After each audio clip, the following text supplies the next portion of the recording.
You know, if you thought 2024 was all about the Eras Tour, you were watching the wrong story. Because 2026, this is about the empire. See, most people see the pop star, but they don't see the silent, strategic takeover that's been happening right behind the curtain. For years, there was a hidden plan, not just to top the charts, but to build a nation-state of one. And the secret they didn't want you to find? It's not in the lyrics, it's in the balance sheet. Just a few weeks ago, on March 12th, Forbes confirmed a number that just changes the entire game. $2 billion. Now, this isn't just a milestone, it's a full-on declaration. This is that moment when a musician becomes a mogul and an artist becomes an entire asset class. And that, right there, is the crucial point. We have to completely recalibrate how we think about this. This isn't just celebrity money. This is the kind of wealth that moves markets, that influences actual legislation, and, frankly, operates with the autonomy of a small country. She's not just playing the game anymore. She owns the entire board. So how do you even build a $2 billion dynasty? Well, it's a trifecta of power. You've got nearly $1 billion from the absolute engine of royalties and touring. Then there's a cool $100 million in a very carefully selected real estate portfolio. But the crown jewel, the central strategic asset at the heart of the empire, is a $900 million music catalog. It's an arsenal of intellectual property that she now wields with total, absolute control. But the empire's latest surge wasn't some slow and steady climb. No. It was a lightning strike, a single, absolutely brilliant gambit. It's a song called Opalite, and it is a masterclass in how to weaponize music here in the 21st century. This wasn't just another hit song. It was a strategic acquisition. The result was, well, predictable, but still pretty stunning. Her 14th career #1 hit.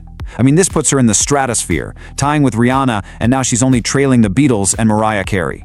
While we're all checking our bank apps to make sure rent is covered, she's out here rewriting music history again. But the real story isn't the ranking, it's the ruthless strategy that put her there.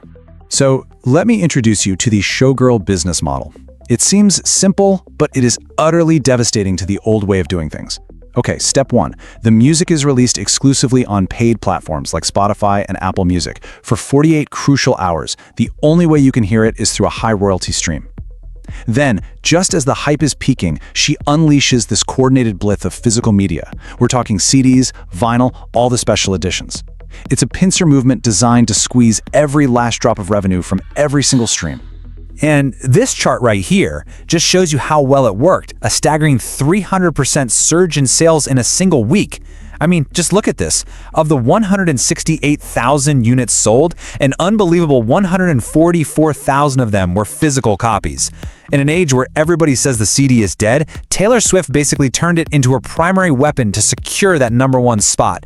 It's a flex of market power that very few artists on Earth can even dream of. And the shockwaves went far beyond the charts. All of a sudden, pistachio green, the main color from the music video, was the defining shade of spring 2026. The song ignited these viral dance trends that just exploded across social media, especially in the Philippines. And of course, the video itself became a digital scavenger hunt, this labyrinth of Easter eggs and hidden clues that fans spent weeks decoding. She didn't just release a song, she launched a global cultural event. But that #1 hit, it was just a mask for what was really happening next. While the whole world was distracted by Opalite, the biggest move of the year was happening in complete silence. And this wasn't just a business deal. This was the end of a war, a 7-year chess match to reclaim her own history. Let's just quickly retrace this campaign. In 2019, her entire life's work, her first 6 albums, was sold to Scooter Braun, a move she called her worst-case scenario. A year later, they were flipped to a private equity firm, Shamrock Capital. Now, instead of admitting defeat, Swift launched her counter-offensive, the Taylor's Version re-recordings. It was a brilliant move designed to devalue the very assets she didn't own. And then, in May of 2025, checkmate. She said it herself in a letter to her fans, and you can just feel the weight of every single word. After years of what she described as having a carrot dangled and then yanked away, the fight was over. For the first time, she had total control over her entire catalog, her memories, her sweat, her handwriting. It was a deeply personal victory, sure, but the financial implications, they were seismic. And this is the rumored price of that victory, $360 million. Now, for an empire like hers, that wasn't an expense. It was an investment in total sovereignty. And what an investment it was. This single move added nearly $500 million to her valuation in 1 year. Why? Because now she has 100% autonomy. Every time Love Story is used in a movie or You Belong With Me plays in a commercial, all of that money flows directly back to her. She didn't just buy back her past, she secured the profitability of her entire future. So what happens when you've conquered the music industry? What happens when you've won the corporate war? Well, the next level of power isn't just about influencing culture. It's about rewriting the law. And that is exactly what's happening in Rhode Island. Okay, so its official name is the Non-Owner-Occupied Property Tax Act, but it's a law so directly tied to her high-profile residency and the state's most famous multi-million-dollar second home that inevitably everybody is just calling it the Taylor Swift tax. It kicks in July 1st, 2026, and it's a new surcharge targeting luxury second homes worth over $1 million that aren't used as a primary residence. Now, here's where it gets really interesting. The real-world cost.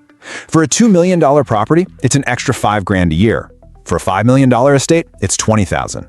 And for a property like Swift's own sprawling seaside compound in Watch Hill, which is assessed at $28 million, the new annual surcharge is an estimated $136,000. Her influence is now literally baked into the state's tax code. But of course, where there's a tax, there's a strategy. The law has this fascinating exemption, a built-in pathway for the ultra-high net worth. If you rent out your multi-million-dollar estate for more than half the year, the tax just vanishes. It's a perfect little snapshot of how wealth and legislation always seem to find a way to dance together. So we go from the boardroom to the personal. The next big move in consolidating the empire isn't financial, it's symbolic. We're talking about the rumored wedding, an event that's being framed less as a marriage and more as the coronation of a modern American dynasty. And of course, nothing is ever an accident. The date being whispered all over the internet is Saturday, June 13th, 2026. Now, for anyone who follows her, the number 13 is her signature. It's her lucky charm. To pick this date, it's not just a romantic gesture, it's a branding decision. It's a nod to the mythology she has carefully built for 2 decades. And the details, they get even more interesting. The rumored venue is the hyper-exclusive Ocean House Resort in Rhode Island, just a stone's throw from her own estate. Insider reports are claiming they actually paid off another couple who had booked the venue on June 13th. They apparently covered their entire wedding and honeymoon just to secure that symbolic date. And the timing? Naturally, it's perfect. Just before Travis Kelce has to report for his 14th NFL season. It's this perfect strategic alignment of their personal and professional calendars. But this is way more than just a wedding. Economists are predicting that the event, if it happens, could generate a $1 billion boost to the local Rhode Island economy. That is the power of this union. Their marriage isn't just a personal milestone, it's a major economic stimulus event. So we're left with this question, right? She's gone from a teenage songwriter to a global pop star, and now to a sovereign economic power. From an artist who was fighting for her own work, to a CEO who outmaneuvered an entire industry to reclaim it. It's a power climb unlike anything we've ever really seen. So, is she the most strategic business mind in the world? Well, that's the question she leaves us with, as her empire just continues its march. Thanks for watching Media GenX. If you liked this story, show some love with a like, subscribe for future updates, and share it around. Until the next headline.